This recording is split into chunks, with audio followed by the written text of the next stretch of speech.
So hello guys, what's up and welcome back to my YouTube channel.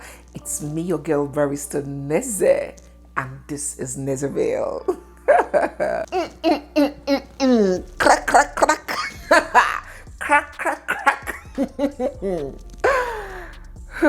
Polygamy in Africa has very deep historical, social and cultural roots. It has been a part of our social structure and it will forever be.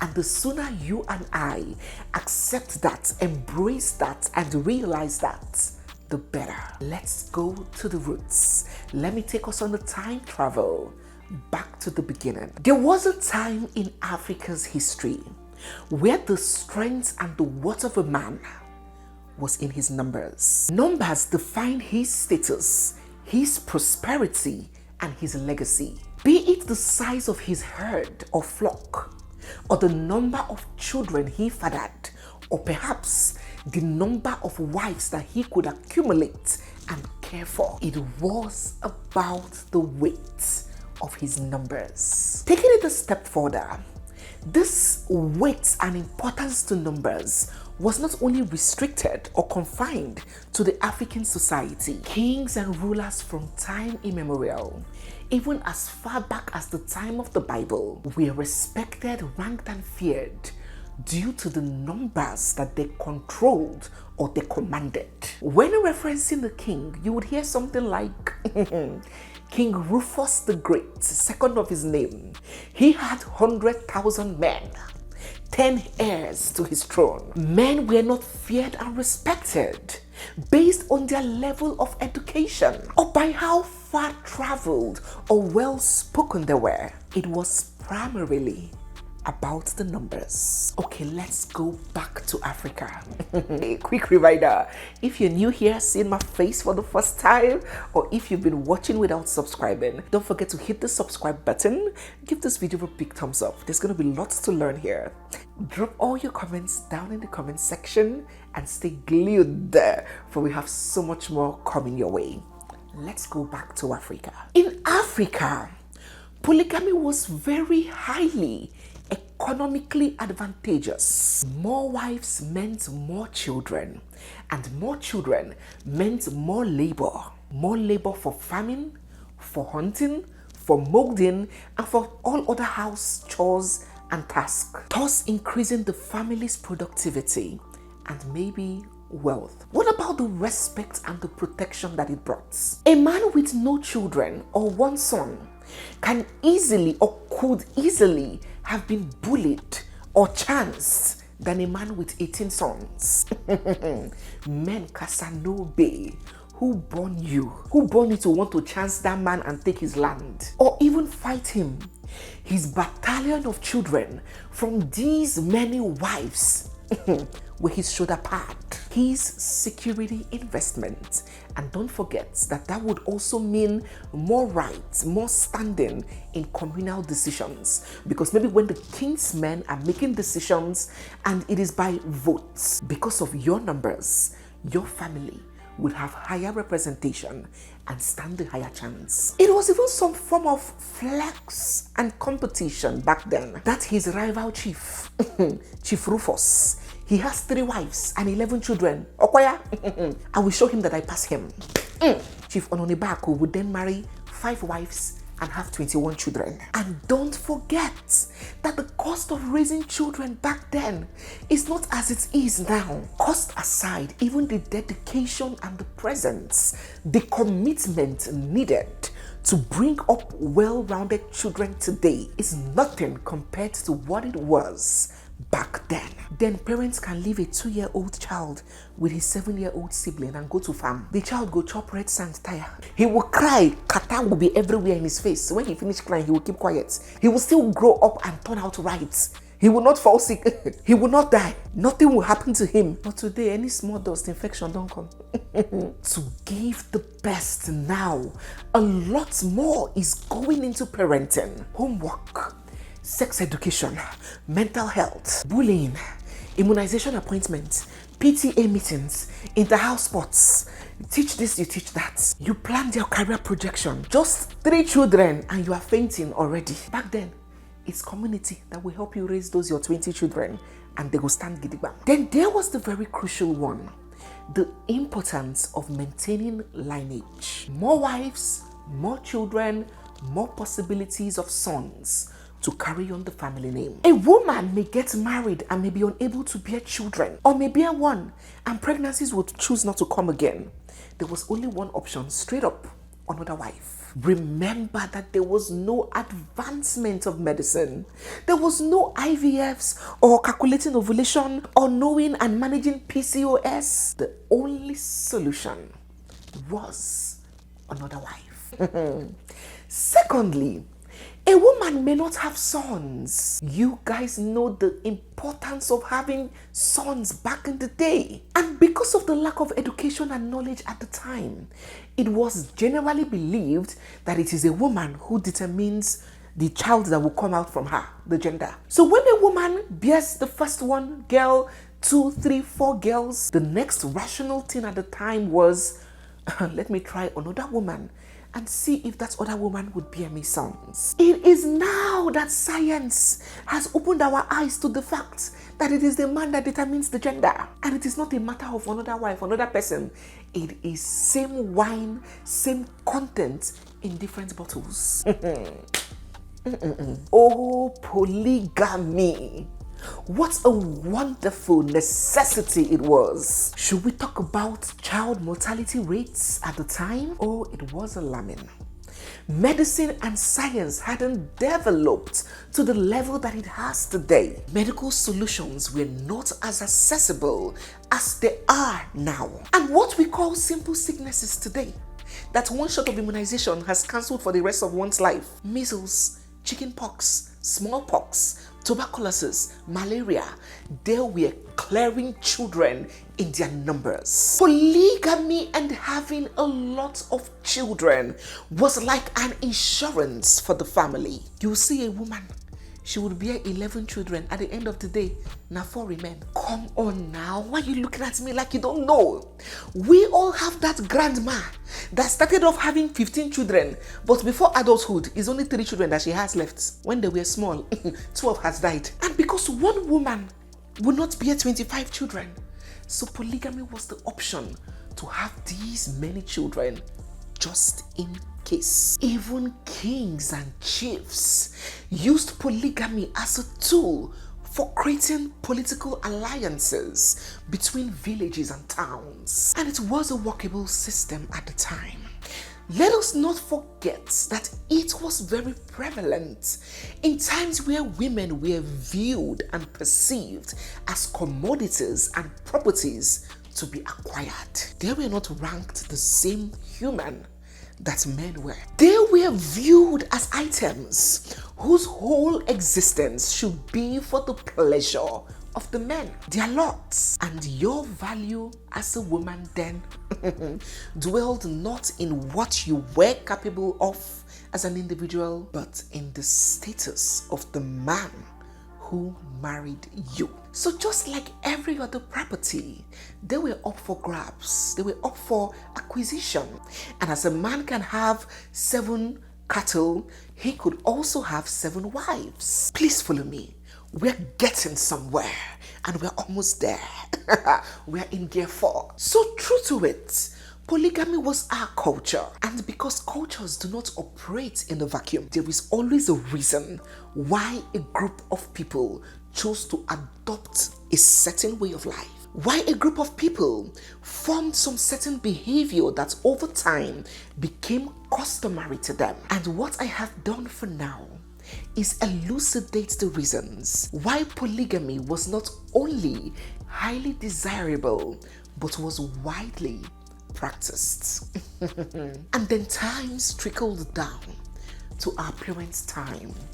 The marriages of the 70s, the 80s, late 60s, early 90s, those times. Polygamy was still seen as a part of us, but we experienced a rapid decline in its popularity. Not completely gone, but a remarkable reduction from what we had in our grandparents' and great-grandparents' time could be for several reasons. Unlike traditional worship, which was prevalent back then, there was introduction to Christianity, rapidly getting embraced by our parents. And Christianity had its emphasis on monogamy. One man, one wife.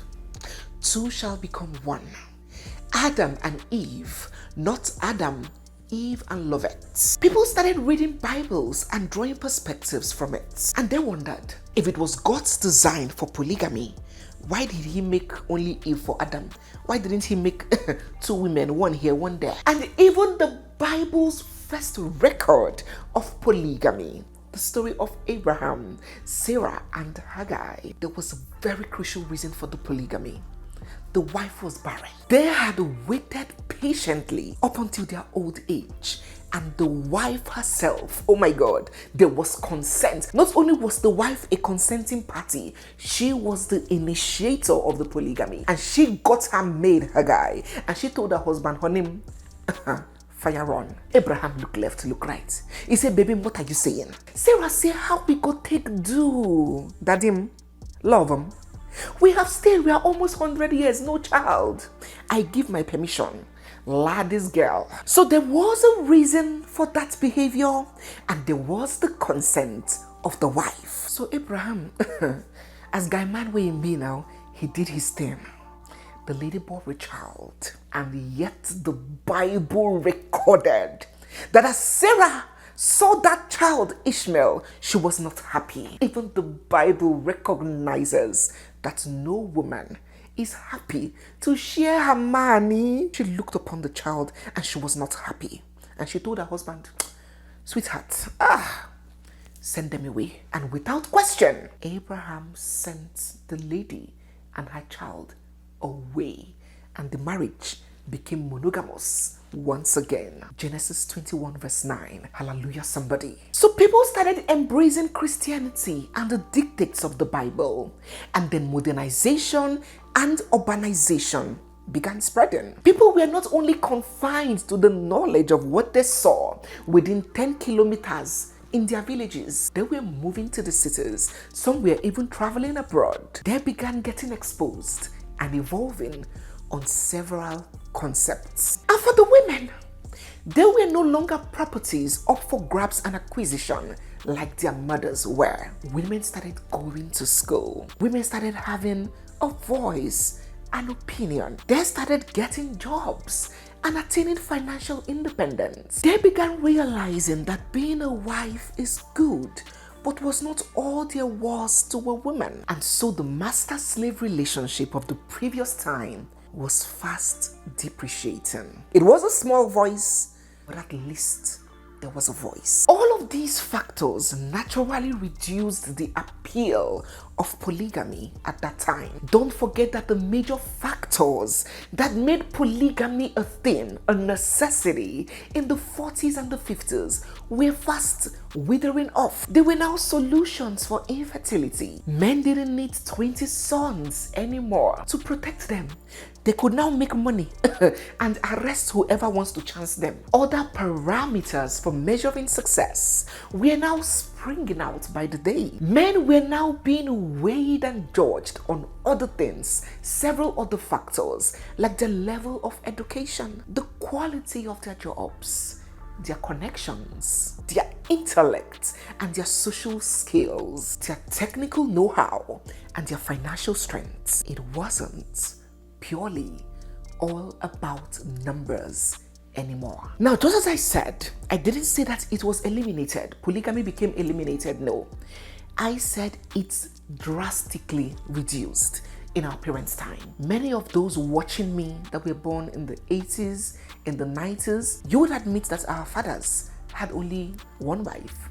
I, for example, my grandparents from my father's side, from my mother's side, from all the sides, they all had polygamous marriages. Even my husband, his grandfather, 10 wives, he had 10 wives. But his father married only his mother. And my father married only my mother.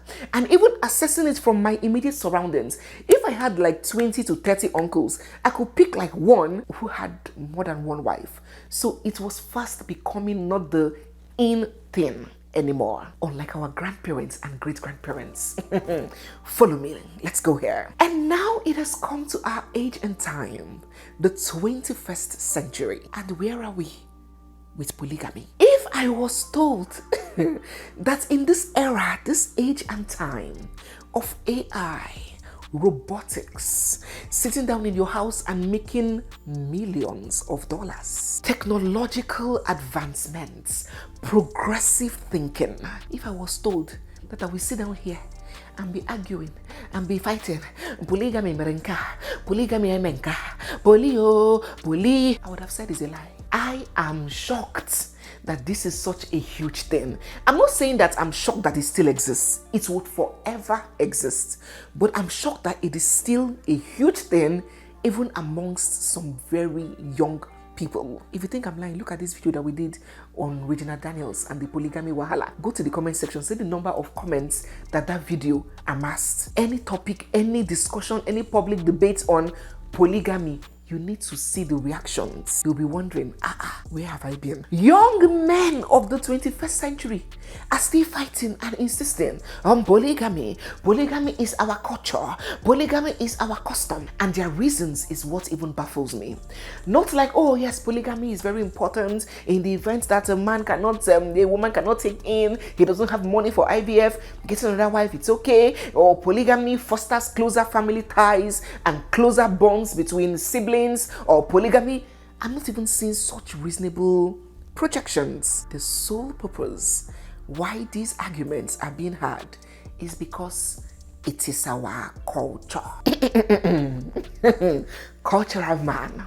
Okay. Basic social science, which I believe that we all did in primary school, defines culture as the way of life of a people. And the number one feature, the number one characteristics of culture is that what?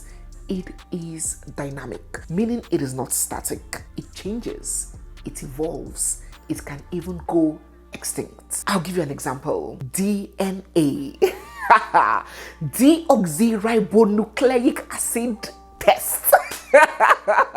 It's alien to our culture. As a typical Igbo girl that I am, DNA is alien to the Igbo culture and in the Igbo society. Any child that a woman bears in her husband's house is automatically deemed the husband's child. Even if she is being suspected of promiscuity, nobody will summon her, nobody will beat her, nobody will force her to start confessing. As long as she's under her husband's roof, that child is her husband's child. The older sons that were born by the first wives, do you know how many of those older sons that were in their 50s, 40s, 30s when their father picked these new wives? Do you know how many of them? Everybody knows but nobody talks. Some grandpapas, some granddaddies, they will die and after 18 months, their wife would give birth to bouncing baby boy. And you'll be like, this mass is not massing. What is going on? This arithmetics is not arithmeticing. Man, everybody in the family would accept as long as that woman has chosen to remain under the umbrella of that family name. She didn't remarry. That child will be accepted. But today, we are in an era where men want to know who is their child and who is not their child. Men do not want to raise children that do not belong to them. And science has provided a solution. You can now check and determine. And many young men, many Igbo men are checking and liberating themselves from what they term paternity fraud, which is a very Western culture. Oh, culture. There were many of them. Killing of twins was a culture.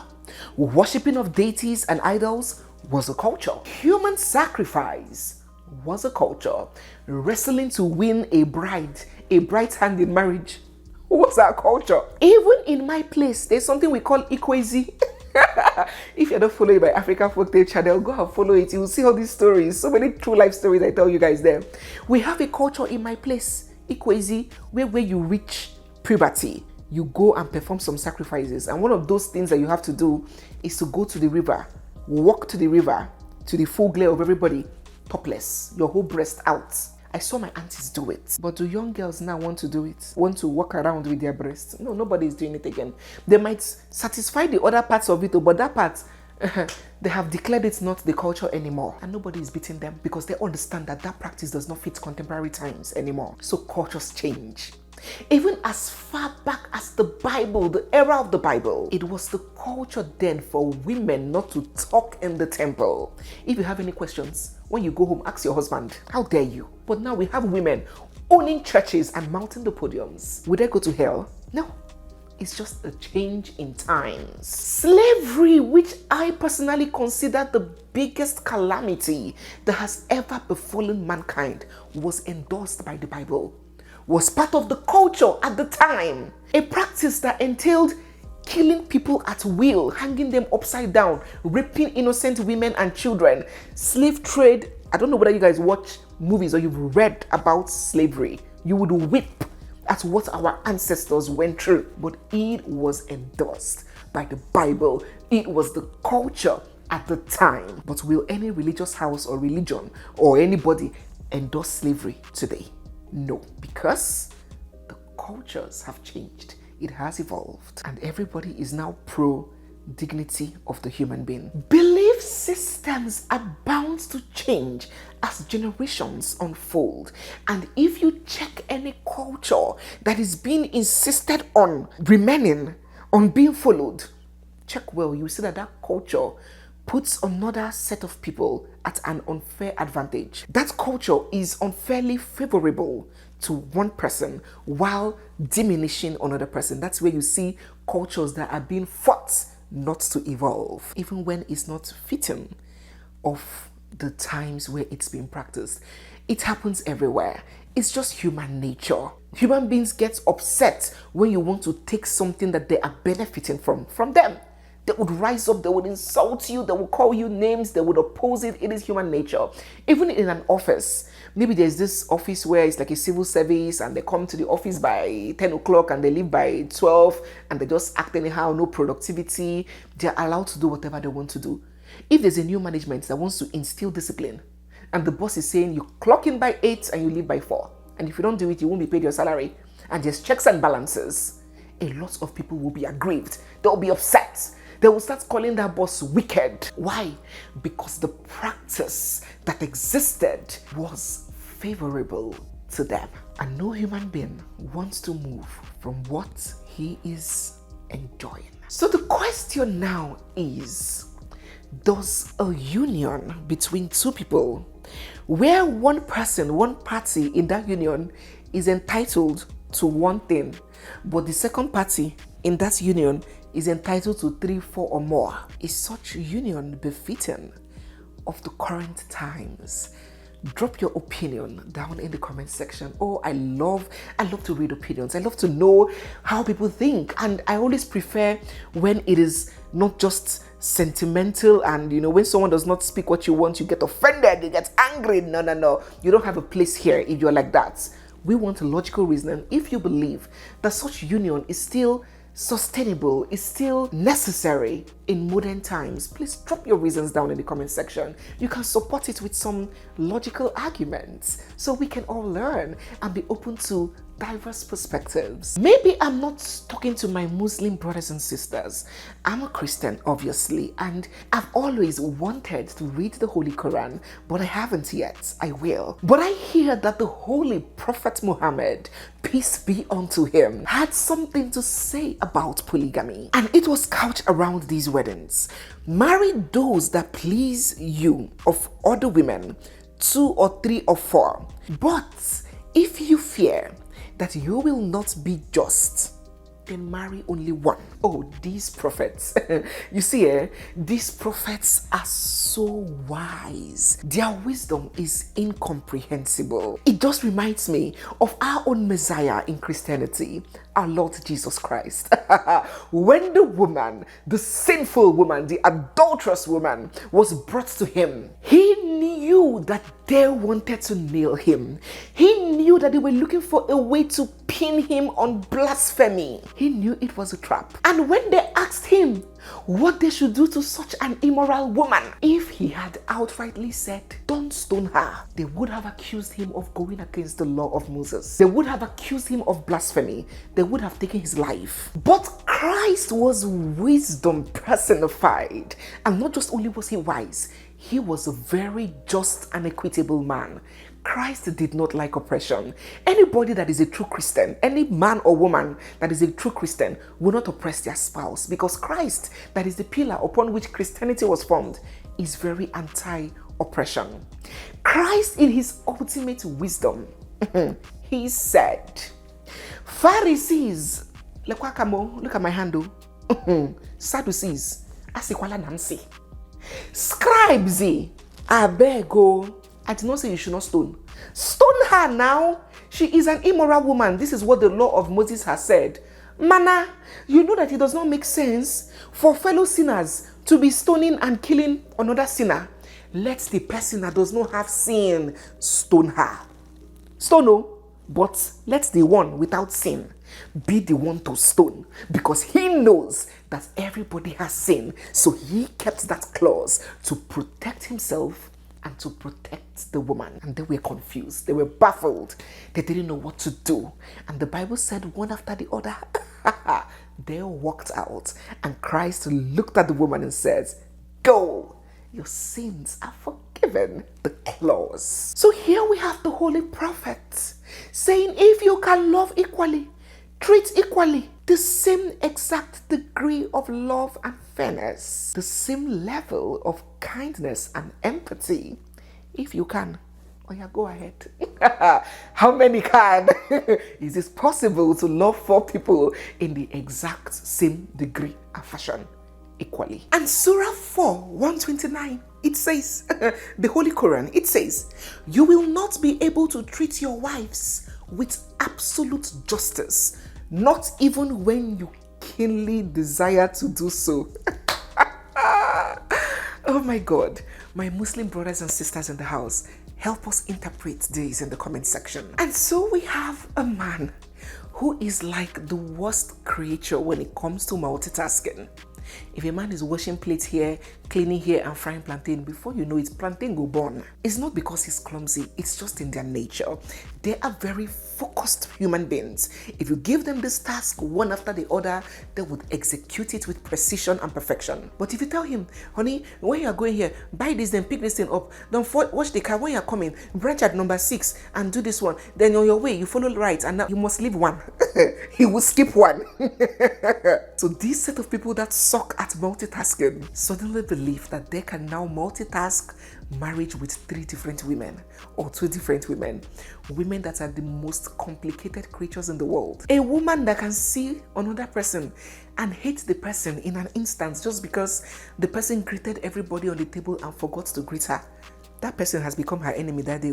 Little things trigger women. What doesn't mean anything to a man? Talk less of the one who is sharing her husband's bed and private parts. What kind of genuine affection do you believe would exist between these complex creatures? For these people, they don't give a damn about the possibility of cutthroat rivalry, higher risk of toxicity that will exist in the family. The enmity, the hate, is not their concern.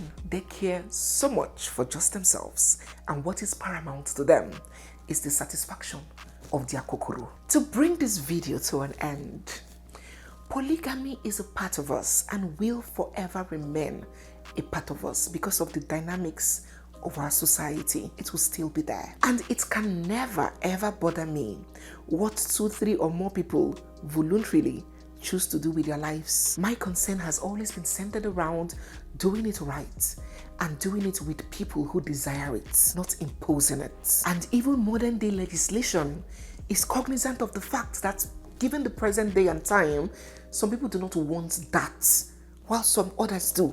And that is why there are different laws governing different kinds of marriages. Don't mix them up. Don't play your cards close to your chest.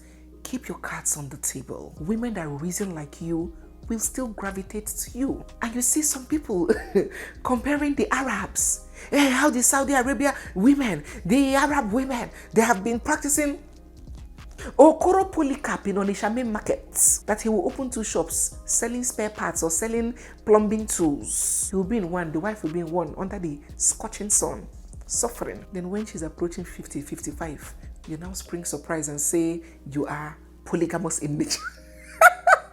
Compare yourself to the Arab women with their skin like milk, pawpaw, that relax at home. And these Arab men always have the consent and support of their wives. And worse is when you check the lifestyle of some of these lustful men covering their lust with polygamy, you won't see any relationship with a cultural person and this polygamy stance that they're taking. If it was one chief or one Igwe or one traditional person, that's when you see his way of life, it reflects someone that wants to live in the cultural way and abide strictly with customary law. But Jude, 300 level engineering student with earring in one ear, fighting about Davido and Wizkid, has never gone to his village, cannot even speak his language. Cannot even speak his language, does not practice, does not involve in masquerade events, does not practice any cultural events, New Yam Festival, nothing. The only point and time that he remembers that he's a traditional man is when he wants to disappoint his partner, when it's time for polygamous talk. That's the only culture he loves. Iberiberism. For women, for my ladies, I'll tell you as I always have, date and marry according to your self-esteem, according to your self-worth. There are women who feel not enough, not sufficient for a man. When they look at other women, they'll be like, hey, God, see how fine this, see how this girl is. Oh, hey, her husband is enjoying, They don't even see themselves as worthy enough. They see themselves as someone that the man is doing a favor to be with. Are you aware that there are several women like that? For these kinds of women, these kinds of arrangements will not be a problem for them. But if you love yourself, and if you love your tranquility and the serenity that has a high chance of coming from a loving and united family, make the right decision. Be careful. Despite I'm here advising the men to tell the women earlier on what they're all about, the orientation of family structure that they carry, the truth is that so many men will not be generous enough to tell you. You would have to figure it out yourself. And if you are observant, you would be able to decipher from his belief system. A person might not say or admit that they will do this thing, but from the belief system he holds, you as an intelligent person would be able to deduce that he has the high propensity to do it, given the right opportunities and perhaps the right triggers. Check his belief system. Check the kind of family values he holds. Check what to him is punishment for a naughty woman. She don't shine her eyes. I go teach him lesson. You marry another wife. Check what he considers as teaching an erring wife a lesson. Check the kind of values that he holds dear. His kind of family values. What kind of families or love does he admire? Stay back and watch. Is he someone that has respect and regard for women, or is he someone that sees them as piece of trash, as in no even rate women at all? You will see it from the behavior, from the utterances, from the spoken and unspoken words. How does he react to issues pertaining women? If you look well, you would know. So be observant, shine your eyes, and make a good informed decision based on your own values as a person. And at this point, I would love to drop my pen, my mouth in the basket of love. Start to drop your thoughts and your feelings, your opinions down in the comment section. This is my opinion, which I am very highly entitled to have and to convey. They are not general principles that should guide everybody. They are what I believe in and what I would teach my children. So please feel free to share yours down in the comment section. So guys, yes, we have come to the end of today's video. If you're new here, you're seeing my face for the first time, or if you've been watching without subscribing, don't forget to hit the subscribe button, give this video a big thumbs up, drop all your comments down in the comment section, and stay glued there, for we have so much more coming your way. It's me, your girl barrister Neze, and this is Nezeville. I'll see you guys in my next one. For now, bye. Mwah.